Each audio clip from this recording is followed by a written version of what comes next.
ආයුබෝවන්. දැන් සමහරව අහනවා ආපු රෝගීන්ම කියනවා මං අර ડોක්ටර්ගෙන් බෙහෙත් ගත්තා මේ වෙද මහත්තයාගෙන් බෙහෙත් ගත්තා කියලා. කුමන වෙද මහත්තයාගෙන් හරි ડોක්ටර්ගෙන් බෙහෙත් ගත්ත කමන්නේ අනිවාර්යෙන් පරීක්ෂණ කරන්න.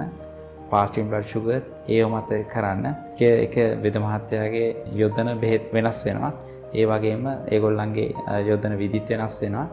ඒ අනුව රෝගීන්ගේ ප්‍රතිඵලය වෙනස් වෙන්න පුළුවන්. වෛද්‍යවරුන් හා වෙද මහතුරු කී දෙනෙකින් බෙහෙත් ගත්තත් කමන්නේ නිරන්තර සීනි පරීක්ෂා කරන්න.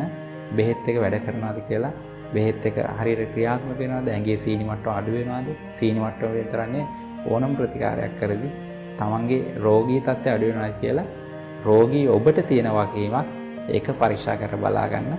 ඒ අනුව ඔබට තීරණයක් කරන්න පුළුවන් මේ මෙතන වෙද මහත්තයා හෝ වෛද්‍යවරයා හොඳයිද නැද්ද කියලා.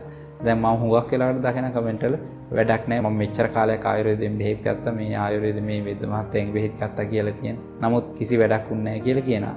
ඔබලා හරි වෛද්‍යවරයෙක්ගෙන් බෙහෙත් ගත්තා නම් නිතරම දැනුමත් සමග යාවත්කාලින වෛද්‍යවරුන්ගෙන් බෙහෙත් ගත්තා නම් ඔයාලට කවදාවත් ඔය කතා කියන්න වෙන්නේ නැහැ. අනිවාර්යෙන් දිවැඩිය රෝගේ සුව වෙනවා.